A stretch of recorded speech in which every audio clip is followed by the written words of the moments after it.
Nerdrotic.com.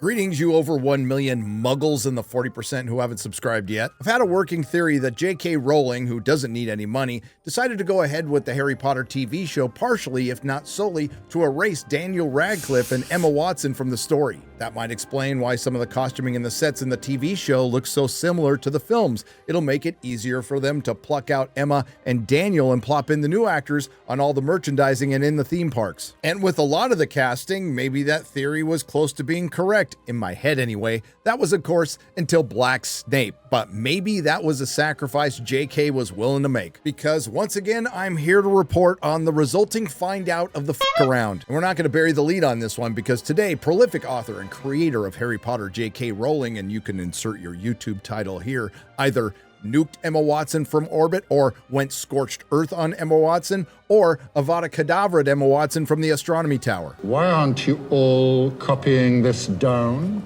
Because Emma Watson, who played Hermione Granger in the films and who has also been on a bit of a break from acting, decided to resurface on a podcast and reopen some old wounds. And let's just say that was ill-advised. And just for a brief recap, just in case some of you were living under a rock for the last 5 years, no judgment by the way, it's all over JK Rowling's views on one particular issue, which is boys have a penis, girls have a vagina.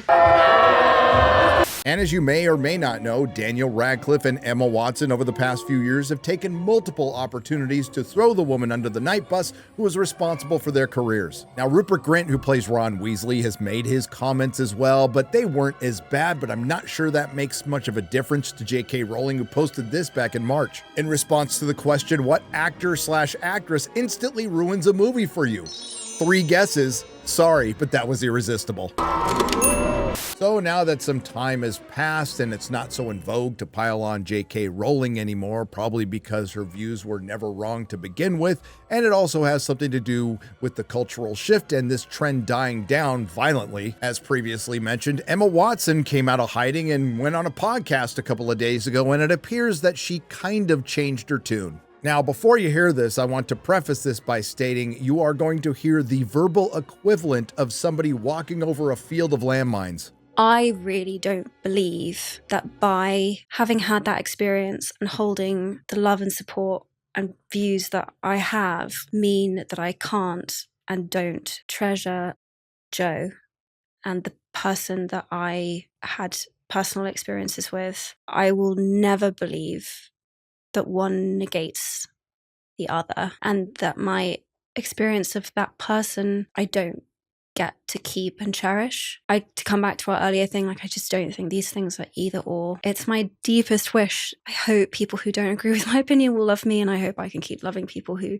I don't necessarily share the same opinion with. I guess where I've landed is it's not so much what we say or what we believe, but very often how we say it that's really important, and that's really frustrating and not what you want to hear when you're really angry and upset with someone. I don't know, I just see this world right now where we seem to be giving permission for this kind of like throwing out of people, or that people are disposable. I just believe that no one's disposable. Everyone, as far as possible, whatever the conversation is, should and can be treated with, at the very least, dignity and respect. What you just said is one of the most insanely idiotic things I have ever heard. At no point in your rambling, incoherent response were you even close to anything that could be considered a rational thought. Everyone in this room is now dumber for having listened to it.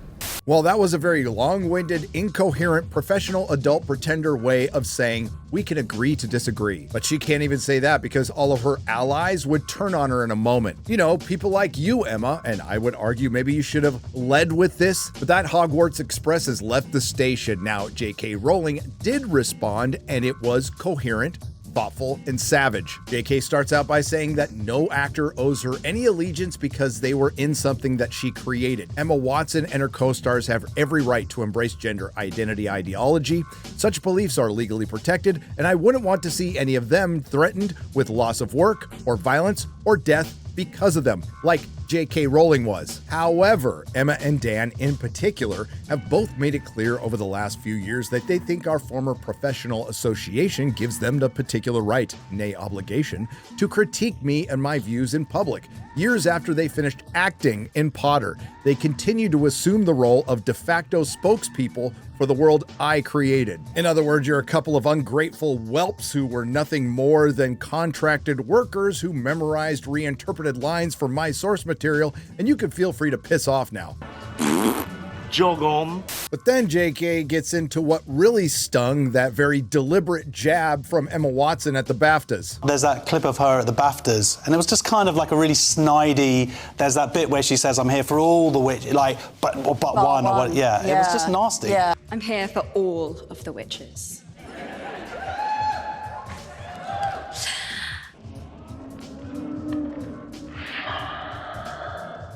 Now, it appears at the end there, she said, by the way, instead of except for one, but Emma has never denied that was a jab. JK goes on, in truth, that was the turning point for me, but it had a postscript that hurt far more than the speech itself. Emma asked somebody to pass on a handwritten note from me to her, which contained the single sentence, I'm sorry for what you're going through. She has my phone number. This was back when the death, assault, and torture threats against me were at their peak. Emma had just publicly poured more petrol on the flames, yet thought a one-line expression of concern from her would reassure me of her fundamental sympathy and kindness. But wait!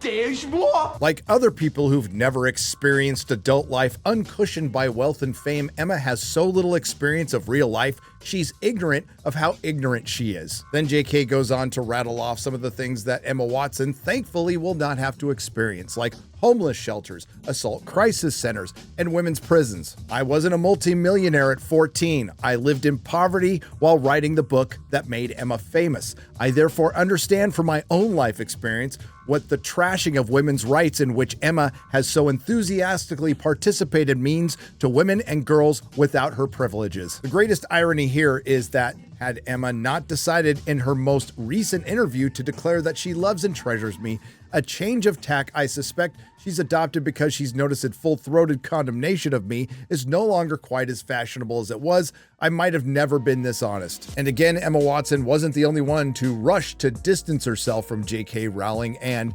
passive-aggressively pile on her 5 years ago when she made the very controversial yet scientifically accurate statements about biology. Rupert Grint basically called her his crazy auntie, which honestly isn't that bad. Alfred Enoch, who was Dean Thomas, distanced himself as well. And then there was the aforementioned Daniel Radcliffe. It makes me really sad, ultimately. I do look at the person that I met, the times that we met, and the books that she wrote, and the world that she created, and all of that is to me so deeply empathic. Radcliffe previously wrote a statement supporting the trans community for the Trevor Project in 2020, saying in part, to all the people who now feel that their experience of the books has been tarnished or diminished, I am deeply sorry for the pain these comments have caused you.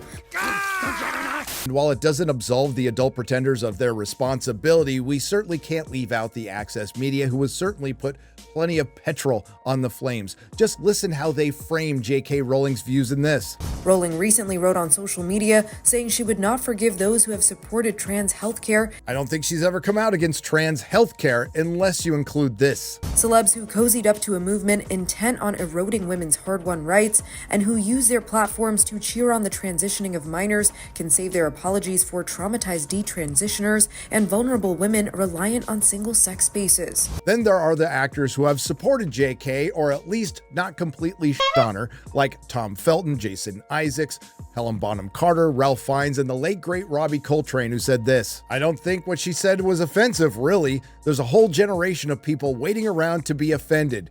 They wouldn't have won the war, would they? And you know who else supports JK Rowling in her views? The vast majority of the general public. And that's reflected in this thing we call reality. Some of you may recall that there was a narrative back in 2021 that JK Rowling's views had affected her book sales. Well, in 2018, it was reported that she sold 500 million books in total, and by 2023, that number went up to 600 million. So I'm guessing that's not exactly true. Let's consider the evidence anecdotally. At Barnes & Noble, a book chain here in America, she has the largest section collection of merchandise and books of any author. Hogwarts Legacy was a best-selling video game that definitely benefited from the failed boycott. The Wizarding Worlds at Universal Studios Hollywood and Orlando are constantly packed, and it's not unusual to wait 3 hours to ride Hagrid. Oh, and they just expanded with the Epic Universe within Universal Epic Universe at Universal Orlando Resort. Say that 10 times fast. According to the bookseller, Pottermore Publishing enjoyed a record year as revenues increased to $48.8 million. And that's British pounds, proper money. Regal just ran a Back to Hogwarts marathon where you could have watched all the Harry Potter movies. You can also watch them on HBO and Peacock. There's a brand new Harry Potter audio series for Audible starting this November with a full cast that, in some aspects, is better than the TV show. No offense to John Lithgow, but Hugh Laurie as Dumbledore, hell yeah. And yes, while not perfect, Riz Ahmed is much better casting as Snape than Pape Asiato as Black Snape. Speaking of that, yes, there is the Harry Potter series heading to HBO in 2027, which had the potential of being the biggest show on that network or streamer or whatever the hell you call them since Game of Thrones at its peak. I'm not ashamed to say I'm a massive fan of Harry Potter, and I can acknowledge that it is the millennials' Star Wars. It is the biggest franchise out there that has the least damage. That's why it's absolutely inexplicable and baffling that they would make such a stupid decision as to cast Black Snape. Forget all the controversy with JK Rowling. This is the one thing that jeopardizes that show. Got nothing against Pape Asiato as an actor or a person, and I think he would make a great Kingsley Shacklebolt, but not a very good Snape. I can't wait to see that first promotional picture, and the only question I have is, will he have straight hair? Because if he does, that means Snape straightens his hair. And while the female Voldemort rumor is absolutely ridiculous, and I don't think it's true, you can't blame people for believing it after Black Snape. But not to worry, Daniel Radcliffe and Emma Watson, you might actually get what you want. Depending on the success of the TV show, you guys might no longer be the faces of Harry Potter. Therefore, you won't have to worry as much about that association with JK Rowling. Nerdrotic.com.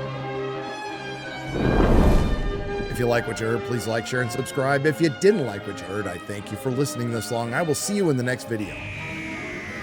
I suffer an horrific death when you can join me and live.